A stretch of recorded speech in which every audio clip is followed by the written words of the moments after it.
Hello అండి, welcome to జాహ్నీ వంటలు. ఈరోజు మన ఛానల్లో గోధుమ పిండితో బెల్లం గవ్వలు ఎలా తయారు చేసుకోవాలో చూపిస్తానండి. ఇవైతే చాలా తేలికగా 10 నిమిషాల్లో వంట రాని వాళ్ళు కూడా ఈజీగా తయారు చేసుకోవచ్చు. అంతేకాకుండా గోధుమ పిండి బెల్లంతో చేస్తున్నాం కాబట్టి పిల్లలకు కూడా హెల్త్కి చాలా మంచిది. టేస్ట్ కూడా చాలా బాగుంటాయండి. మైదా వాడకపోయినా సేమ్ అంతే టేస్ట్లో చాలా సూపర్గా ఉంటాయి. ఇలాంటి టేస్టీ గవ్వల కోసం మనం ముందుగా ఒక వెడల్పుగా ఉన్న కడాయి తీసుకుని దానిలో 1 కిలోన్నర వరకు గోధుమ పిండి వేసుకోవాలి. ఇలా కిలోన్నర గోధుమ పిండికి ఒక పావు కిలో వరకు ఉప్మా రవ్వ వేసుకోవాలి. మనం నార్మల్గా సుజీ రవ్వ వాడతాం కదండి, అది పావు కిలో తీసుకోవాలి. అలానే చిటికెడు ఉప్పు కూడా వేసుకోవాలి. మనం చేసే ఏ స్వీట్లోనైనా కానీ చిటికెడు ఉప్పు వేసుకోవడం వల్ల టేస్ట్ అయితే చాలా బాగా వస్తుంది. ఇప్పుడు ఇవన్నీ మిక్స్ అయ్యేటట్లు బాగా మిక్స్ చేసుకోవాలి. ఇలా బాగా మిక్స్ చేసుకున్న తర్వాత ఇందులో 100 గ్రాముల నుంచి 150 గ్రాముల వరకు నెయ్యి కానీ లేకపోతే నూనె కానీ బాగా వేడి చేసి మరుగుతున్నప్పుడు పిండిలో పోసుకోవాలి. పోసుకుని వెంటనే చాలా వేడిగా ఉంటుంది కాబట్టి చేయి పెట్టకుండా గరిటెతో ఒకసారి బాగా మిక్స్ చేసుకోవాలి. ఈ నెయ్యి మొత్తం పిండిలో కలిసేటట్లు బాగా మిక్స్ చేసుకోవాలి. పిండి ఒకసారి ఇలా చల్లారిన తర్వాత చేతితో ఇలా బాగా కలుపుకోవాలి. మనం పిండి ఇలా ఉండ చేస్తే ఉండవ్వాలి. అలా అయితే మనం వేసుకున్న నెయ్యి కానీ నూనె కానీ ఏది వేసుకున్నా అలా ఉండ అయితే కరెక్ట్గా సరిపోయినట్టు. ఇప్పుడు సరిపడగా నీళ్లు పోసుకుని కలుపుకోవాలి. మనం తీసుకున్న కిలోన్నర పిండికి 1/2 లీటర్ వరకు వాటర్ పడతాయండి. మీరు తీసుకునే పిండి క్వాలిటీని బట్టి తక్కువ ఎక్కువ పట్టొచ్చు, అడ్జస్ట్ చేసుకుని కలుపుకోవాలి. మనం చపాతీ పిండి ఎలా అయితే కలుపుకుంటామో సేమ్ అలానే కొంచెం గట్టిగా ఉండేటట్లు కలుపుకోవాలి. ఇలా పిండి ముద్ద రెడీ చేసుకున్న తర్వాత వెంటనే గవ్వలు చేసుకోకుండా ఒక 10 నిమిషాలు నానబెట్టుకోవాలి. ఇలా నానబెట్టుకోవడం వల్ల మనం వేసిన రవ్వ బాగా నాని గవ్వలు బాగా క్రిస్పీగా వస్తాయి. 10 నిమిషాల తర్వాత ఇలా చిన్న చిన్న బాల్స్ లాగా పిండి మొత్తం చేసుకోవాలి.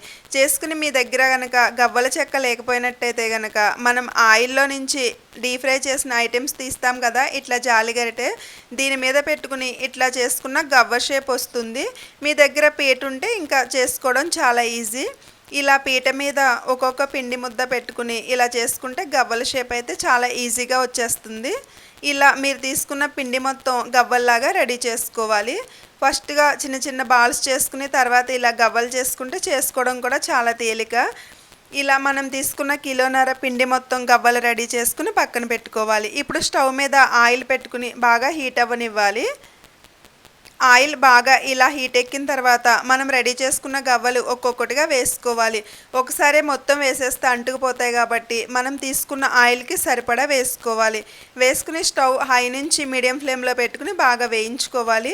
ఫస్ట్ నూనె అయితే బాగా వేడవనివ్వాలండి, అప్పుడే వేయాలి. లేకపోతే వేగడానికి గోధుమ పిండి కాబట్టి చాలా టైం పడుతుంది. చూడండి, గవ్వలు ఇలా బాగా గోల్డెన్ కలర్ వచ్చిన తర్వాత బయటకు తీసుకోవాలి. గవ్వల్ని బాగా ఎర్రగా మాడినట్టు కాకుండా ఇట్లా కొంచెం దూరగా ఉండగానే తీసుకోవాలి. అలా తీసుకుంటే టేస్ట్ బాగుంటాయి. ఇలానే గవ్వలు మొత్తం బయటకు తీసుకున్న తర్వాత మనం రెడీ చేసుకున్న గవ్వలు మొత్తం వేయించుకోవాలి. స్టవ్ని అయితే ఫ్లేమ్ అడ్జస్ట్ చేసుకుంటూ వేపుకోవాలి. అలానే మరీ హీట్ అయితే లోపల వేగకుండా పైన మాడిపోతాయి, చూసుకుంటూ వేయించుకోవాలి. ఇలా గవ్వలు మొత్తం వేయించుకున్న తర్వాత పాకం పట్టుకుని దానిలో వేసుకోవాలి. చూడండి, మనం అన్ని గవ్వలు ఇలానే వేయించుకోవాలి. గవ్వలు అయితే చాలా క్రిస్పీగా వచ్చినాయండి. ఒకటి నొక్కి చూపిస్తాను చూడండి, ఎంత క్రిస్పీగా పొడి పొడిలాడుతూ వచ్చినాయో. ఇప్పుడు పాకం రెడీ చేసుకోవాలి.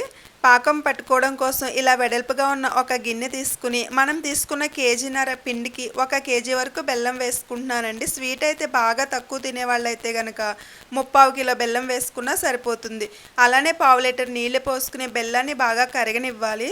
ఇలా బెల్లం బాగా కరుగుతున్నప్పుడు మీరు తీసుకున్న బెల్లంలో నలకలు దుమ్ము ఏమైనా ఉంటే కనుక వడకట్టుకోవాలి. నేను తీసుకున్న బెల్లం అయితే దుమ్ము ఏమీ లేదు, నీట్గానే ఉంది. ఇలా పాకం ఉడుకుతున్నప్పుడు దీనిలో 1 చెంచా నెయ్యి అలానే 4 ఇలాచీలు దంచుకుని వేసుకోవాలి. వేసుకునే పాకం మరీ ముదురు పాకం కాకుండా కొంచెం ఉండపాకం వస్తే సరిపోతుందండి.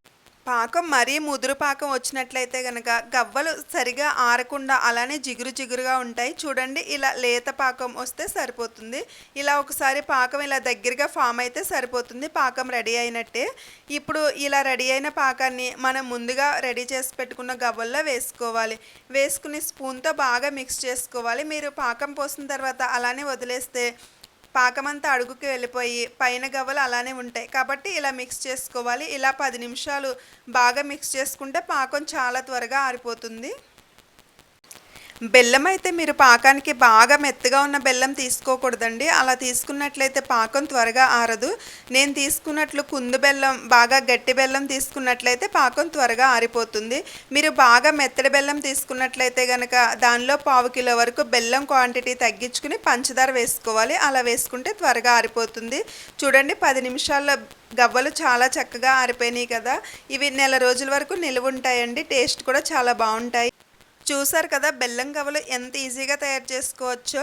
ఈ వీడియో కనుక నచ్చినట్లయితే అందరూ తప్పకుండా ట్రై చేయండి. ట్రై చేసి మీకు ఎలా వచ్చిందో తప్పకుండా కామెంట్ చేయండి. మా వీడియోస్ కనుక నచ్చినట్లయితే తప్పకుండా మా ఛానల్ని సబ్స్క్రైబ్ చేయండి. వీడియో నచ్చితే లైక్ చేయండి, షేర్ చేయండి, కామెంట్ చేయండి. అలానే మీ ఫ్రెండ్స్కి, ఫ్యామిలీ మెంబర్స్ కూడా షేర్ చేయండి. And thanks for watching.